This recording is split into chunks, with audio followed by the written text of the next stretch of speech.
bet you did not expect me to come back this early. Welcome to episode 41 of Day to Day Knits. My name is Sana and I live in Asheville, which is where we are right now in my attic, with my husband Joseph and our dog Effie. And this episode is just coming out 2 weeks after the last one. If you're new here, I usually do these monthly, but there's just, I think there just have been so many things happening that I felt like this would be a good time to put an episode out. It's really hot right now. It's really hot today. It's probably because it's the attic. Maybe if I go outside it will be just pleasant, but just right now it's kind of hot. Okay, so today I have 2 FOs to talk about that we'll have to have some work on. Spoiler alert on that. Then I have 2 whips, and maybe at the end of the video I'll talk to you about one of those whips while working on it. So first we have the Ava Classic Sweater, which is the one that I designed that you saw me wearing last time. I worked on this over 2 weeks. I mean, I wrote the pattern before and during the process of knitting, but I was not entirely pleased with how it turned out after I wore it for a few days. I think I might have just done like 1 too many increases for the best, and it just ended up just being slightly longer than what I was hoping for, and with just more stitches on the body than what I would have wanted, as I was imagining it in my head. There was really not major issues with the gauge. I swatched before to find out the gauge that I liked, and then I worked from there. And the thing is that I might have become more relaxed once I was done with the yoke, and then it just changed a little bit. Either way, I'm not entirely happy with how it is. I wore it with a formal like suit pants the other day for an event, and I had the jacket on top, and with the jacket on top it was fine, really you couldn't see the sweater, but without it I was kind of feeling like it just wasn't the best fit. It just didn't look very good for what I had envisioned. So I am going to raise it a little bit and just make it slimmer on the body. I think the sleeves themselves are fine. I'm pretty happy with the sleeves. It's just more the body, but because I'm gonna have to raise the yoke, I'm gonna have to, I think, undo the whole sleeve because I'm changing the stitch count too, and I'm not sure exactly how that will affect the sleeve. Like I might end up maybe with less couple stitches. Maybe it won't make any difference. I haven't done the math on that yet. So we'll see. We'll see how that works. So that is that. And now, the Ranunculus. I hopped on that train. I kept going. I wanted to do something that had long sleeves. And the pattern has one option for short sleeves and one option for long sleeves. It turns out that it's not really long sleeves, it's longer sleeves. And the longer sleeves are probably right about here, maybe not even to the elbow. Maybe with the elbow once you count with the fact that you split for the arms very low. And you'll see what I mean. I will also have to put a tag on this, because I have to look on the inside to figure out which one is the back. And this is practically dry. It's just like slightly humid.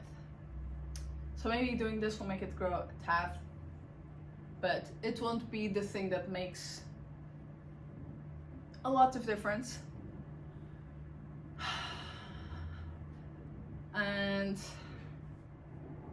not knowing exactly how long to knit the sleeves, because I didn't know exactly how low this was gonna hit with the needles I had it on. I tried it on, but it always like rode up some, so I couldn't quite tell. And now I know that I might have to bring the sleeves up.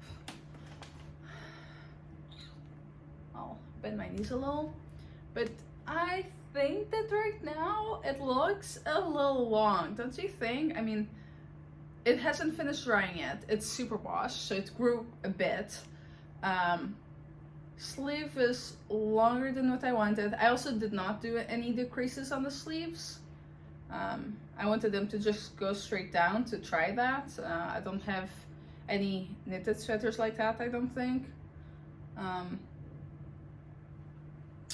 So right now, with the fact that this is like wide and the yoke is hitting, it's halfway down my elbow. This is where my elbow is.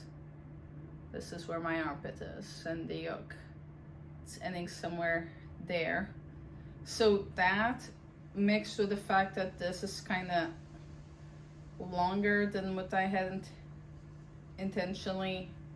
longer than what I had intended, then I think it just looks like it's not my size. So I think I'm gonna have to rip back once it's done drying and probably take out however much this is, maybe 5 centimeters, over 1 inch for sure, over 3 centimeters for sure. I'll have to put it on again once it's truly dry. I am pretty pleased with the color effect. You can't really tell what's happening, but I'm okay with that. You can once you start paying attention. It is super soft, of course. You can tell here that I started by using, I don't think I brought my yarn here. I don't have much left either way, but I have to cut this hair. It's kind of crazy. All right.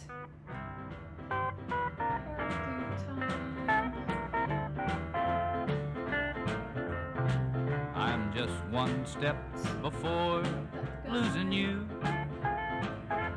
and I'm just one step ahead of the blue. But I know that there's been pain and misery long before this old world ever heard of me. Coming here for a hair tutorial. And I know it will hurt to see you go. Okay. All right. But we'll just add one more heartache to the score. I forgot what I was saying. Okay, with color work. Oh yes, yarn. So this here is the yarn I had initially intended on knitting together with the alpaca. The Surrey alpaca. That I initially thought it was mohair until I actually looked into it.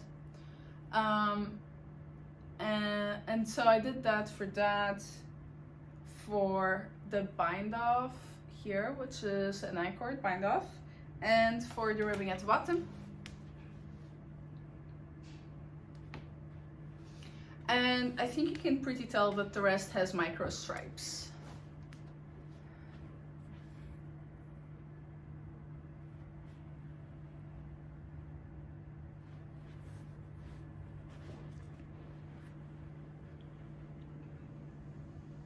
So just a little look-see at the texture work. I totally made lots of mistakes doing these guys because I was watching TV at the same time and not paying attention. The eyelets are above where I thought they were gonna fall. I thought, this is super wash. This is a very low yoke. I thought for sure that they would end up right here, but no, they're just above enough, just enough above that I would be able to not wear a top under and just have one of those skin-toned bras. And it would have been okay. Unless, of course, as I wear it, it keeps getting heavier and, you know, stretching. Yes. It's quite wide. I usually don't make things this boxy, and that's because unless the arms are pretty tight, or I don't know. Yeah, unless the arms are pretty tight, then it just doesn't look like it's made for my size. But here we are. So, could probably do this. I've never done this to a sweater before. I don't know if I'm doing it how you're supposed to do it. But, okay, that way you can be like, oh, okay, you're sort of just swimming in it, but it's not necessarily that it's a size too big, it's just big. But yeah, I need to do something about this. This is crazy. This is like,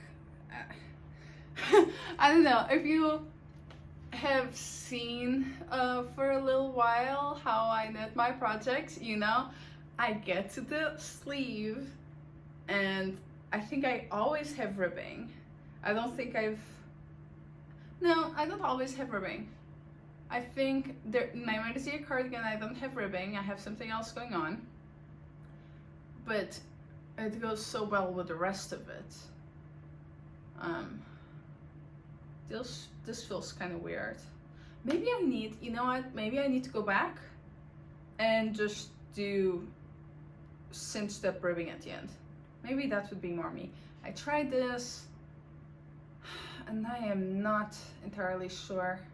I think I would have liked these sleeves if I also had the night cord at the bottom and maybe something simpler than what I have going on at the top. And if the yoke wasn't so far down that it just, I don't know, doesn't look my size. Which I am okay with the plum, but the plum has cinched up arms. And I think I made the plum even tighter for the arms to make it really look more like it was my size. So, not super entirely happy with this, but I think I know what I'm going to do about it. We will see. I will debate internally. Make a decision at some point. But let me know, what do you think? What do you think? Do you have any suggestions? I'll consider those. It's a tad too warm to keep wearing this. Maybe tonight it won't. And now I have alpaca all over my top. Okay, so that is that. Okay, then Joseph was in a thing called a Spartan race. I did not participate because initially I chose not to participate because it's a race that is 10-kilometer running with army-like obstacles, like you have to climb a wall and stuff like that. I said no, I only do 5-kilometer runs, I do not do 10. If you're in the imperial system, that is 3.1 miles. 3.1 miles, that's what I usually do.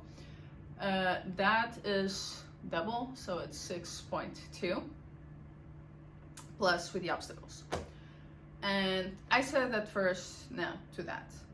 Then I learned that you actually run more if you cannot do an obstacle.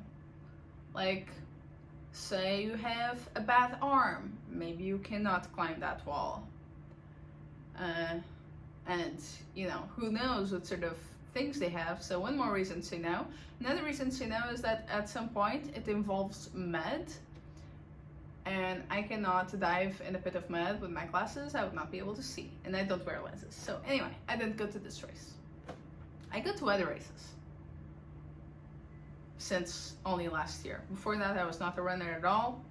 But after seeing Joseph run in a race where after you are 60, every 10 or 5 years, they start building their own category. So there's the category for 60 to 70 years old, 70 to 75, 75 to 80, 80 to 85, etc.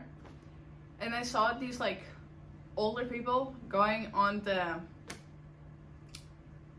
podium. I thought to myself, I am stubborn enough that this is something I could do. One day I could be in the podium just because I outdid it. I ran for most amount of years than anyone else. Now, real runners will just run competitively until they are forced to not run anymore.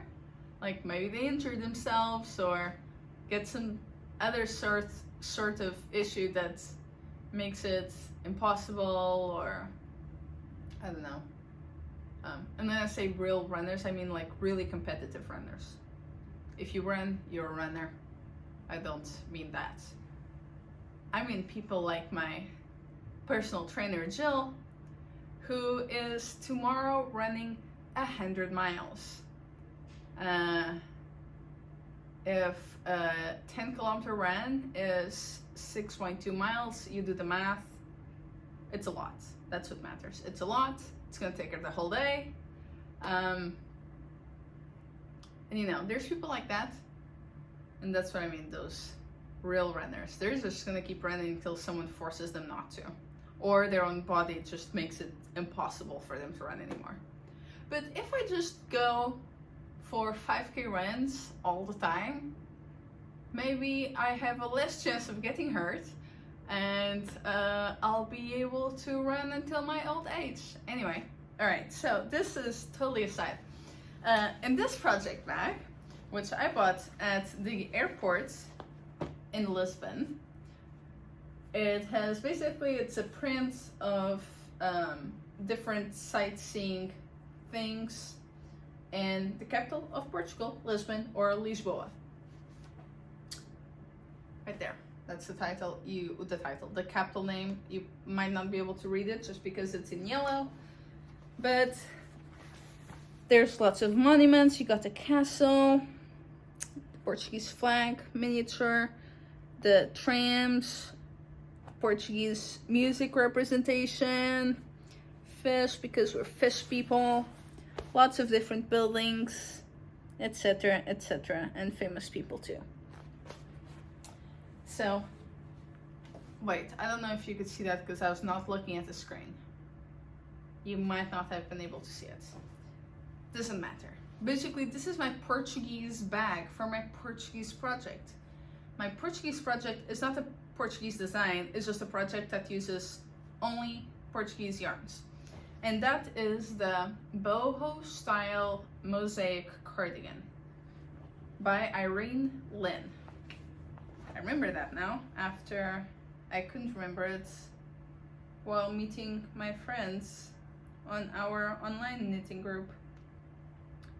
And I took this to the race. That's why I started talking about the race. I took this to the race because I was gonna sit on the camping chair. I had two projects with me. It was I forgot what it is called. I was just talking about it. Not the love note. Oh. The Ranunculus. Okay, the Ranunculus. Got my laptop for support there. So I took the Ranunculus and I took this guy. I worked, I think, on the on the Ranunculus first, and I was basically finishing up a sleeve, and I knitted as long as I thought I could knit it without having to try it on. I did not have barb cords. I don't have those for no particular reason. Just have not bought those because I usually just change out half of my stitches onto another needle from my interchangeable set, and I usually try it on that way, but I did not take those with me, so I did not have needles to try the project on. And I did do the work on the sleeves first, and I left the body for the end, just because I want to make sure I had enough yarn to do the sleeves, and because it was such a like blousy sweater, I was not entirely sure I would be able to do that. And I don't mind a little cropped body as long as the sleeves are the length that I want, because anything that goes longer than this starts bothering me. I either want to pull it up or pull it down. I love 3/4 length sleeves. I think they're beautiful. They tend to be very feminine. I love them, but I cannot wear them. Anyway, this is the cardigan I'm working on, and I'm working on the yoke. Look at it a little closer. You can see this is where I'm doing my increases. It's knitted flat, so this is the front. My head goes through in here. And I am really enjoying the colors. I filmed there because the light was so beautiful. You could really tell the greens and the reds, but right now you really can't. I don't think.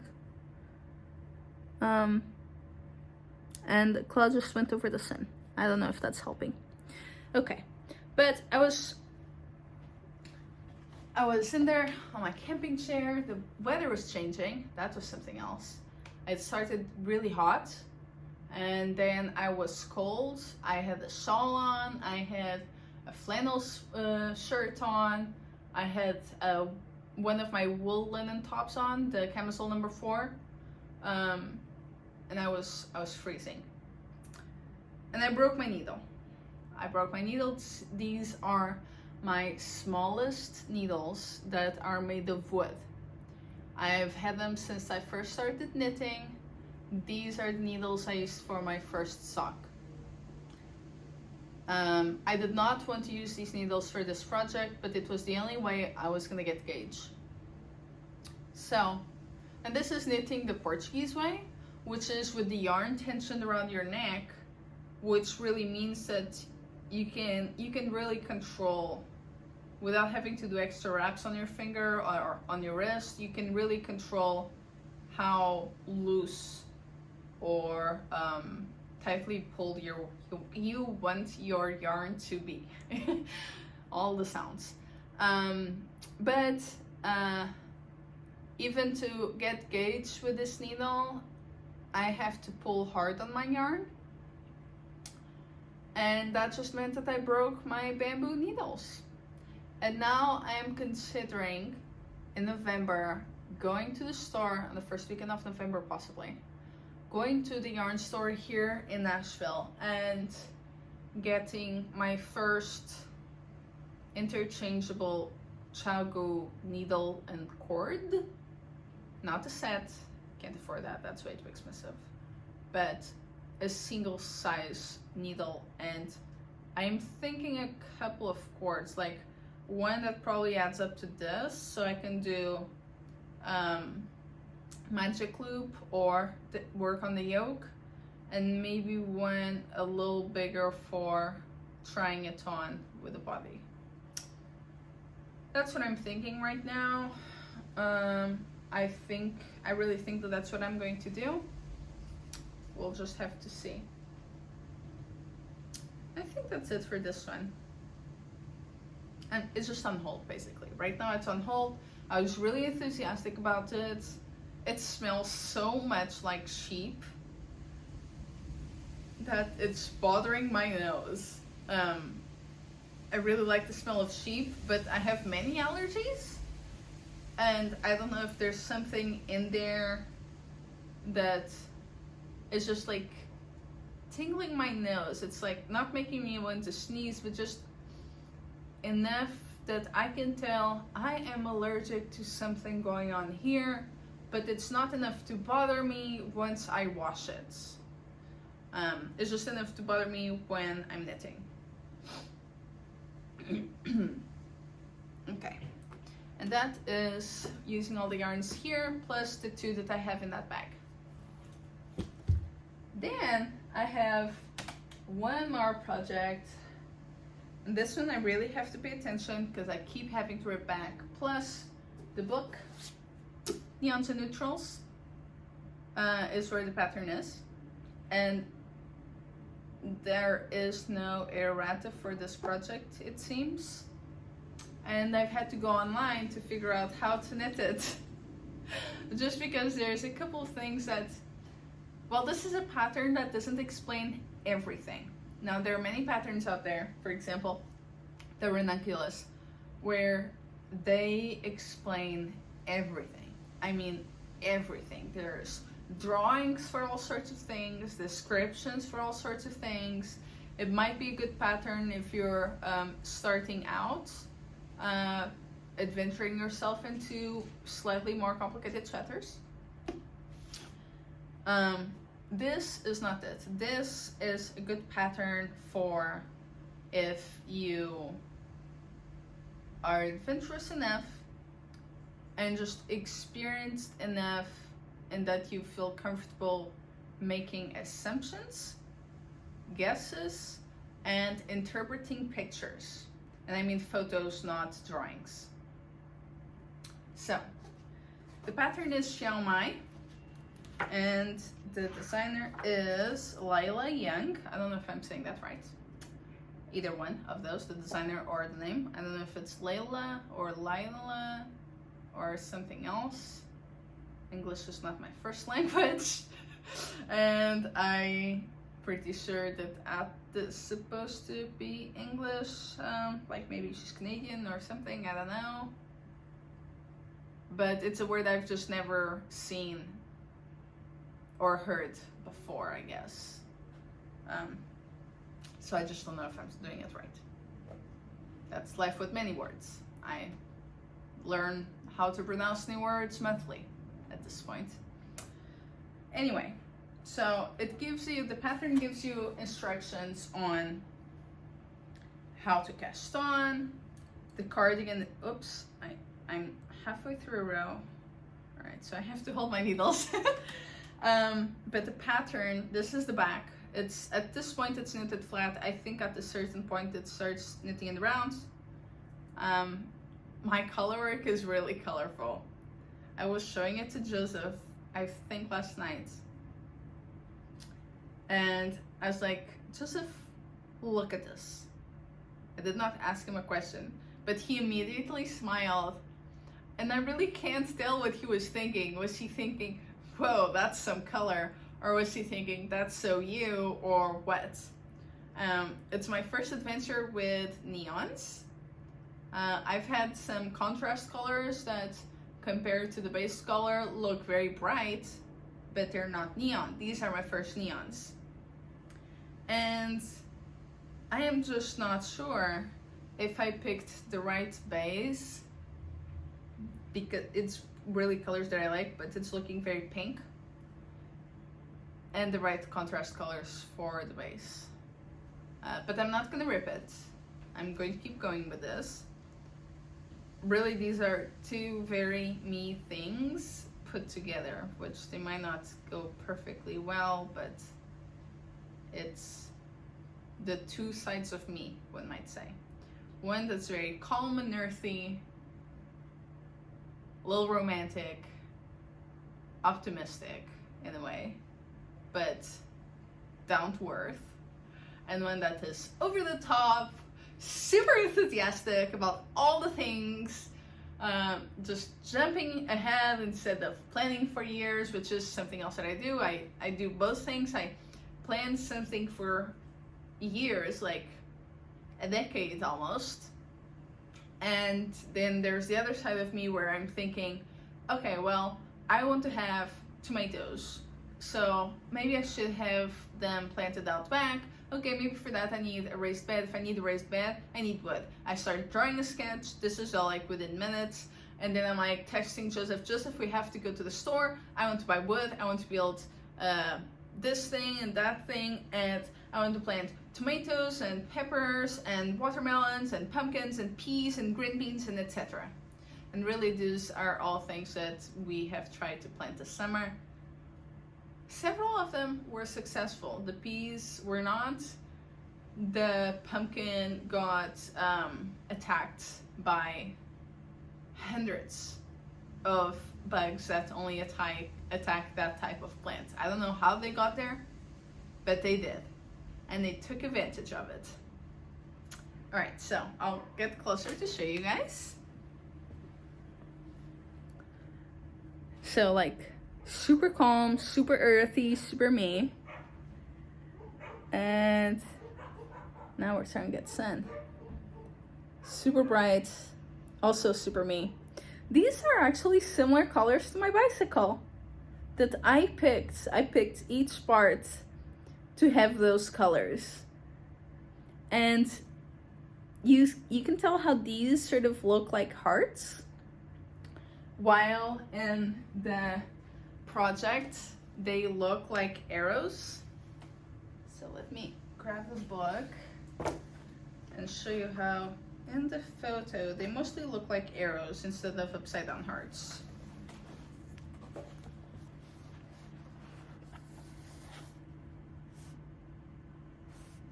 And that was really a choice. When I started knitting the first row and pinning up the colors, I realized that it could look two ways. It could look like the picture, which I really like, or it could look like clearly I picked up and pinned with another stitch all of these yarns up, and I kind of like that look. It's like upside down hearts. I like it. I'm not the person that's always drew hearts in childhood or was into hearts or into pink for that matter. I was slightly boyish. I had two very different vibes. A really boyish vibe as in I actually wore clothes that were clearly meant for boys. And then I had this like super girly vibe too, with floral dresses and, you know, all the colors. But anyway, I don't know how I started on this, but I came across another podcast, and that's where I was going to get with this. I came across another podcast while I was looking for answers for this project. The podcast is Finish Yarn something, right? No, Finish Knitting Stories, that's what it is. And I started looking into that just because of a Google search. I was Googling, do I have to cut? Yes, I do. Do I have to cut all of these 4 yarns? And in a pattern they use 8 because they use thinner yarns. Do I have to cut them every time I get to the end of a row? And then I saw her showing it in her podcast. And the answer was yes. And now Joseph is home and we have to leave for Clarksville. So, not much knitting is gonna get done. And I just made a mistake. I made mistakes on this thing all the time.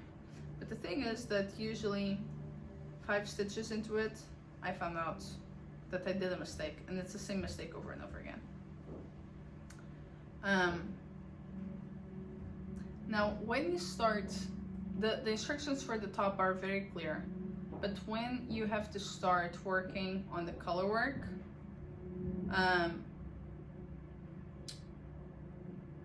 let me tell you that you do not need to do the setup rows every time. That's all I will say. So I'm not saying more than what the pattern says, but once you are down to this part, the pattern says go look at the stitch pattern that we gave you to do a swatch on. And that one comes with a few rows of setup before you start the color work, and I thought they had to do that every time. You don't. I had to undo 6 rows, 7 rows, 6.5 before I figured out that I had done a mistake. So you just repeat the rows for the color work several times for whatever the length you need. And that is all that I will say. Now I have to, okay. Yep, and that is it. That was 36 minutes-ish. And I am happy that I did this halfway through the month and not have to wait until the very end to figure out or to try and remember what I did the first week of October, 1st and 2nd. Yes. Okay. So I hope you enjoyed it. Ask any questions you want. Give me your opinions on the Ranunculus, and if you have anything to say about the Ava Classic, I'd like to know that too. And I don't know, I will see you maybe next month. I don't think I'll be doing another one of these this month. I mean, I'll just basically be working on this. I might cast on a hat to have just something plainer that I don't have to pay attention to, that I can take with me, because I am not getting, let me show you. Well, I don't know if you can see, but basically my yarns are starting to tangle there at the bottom. I just need an easier project to carry along with me whenever I go places. So, if you're knitting this cardigan, I hope this was helpful. The one thing I will say for the Ranunculus too is that under the sweater, when you are casting on the stitches for the bottom of the sleeve, I thought the instructions were sounding a little confusing, and I decided to not do that and just cast on the stitches as I usually do them.